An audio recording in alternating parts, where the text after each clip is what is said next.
How to restore a backup on your Android using Samsung Cloud or your Google account. First, open the Settings app on your phone. Next, scroll down and tap Accounts and Backup.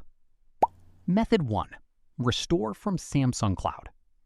If you have a Samsung Cloud backup, tap Restore Data under Samsung Cloud. Select the backup you want to restore, then choose the data you want, such as contacts, messages, settings, or apps. Now tap Restore and wait for the process to finish. Method 2. Restore from Google Backup. If your data is backed up to Google, go back to Accounts and Backup, then tap Backup and Restore. Make sure you're signed into the same Google account that contains your backup. Your contacts, app data, and other supported information will begin syncing automatically.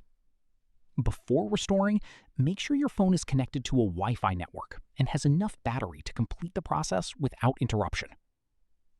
That's it. Your backup data will be restored to your Android.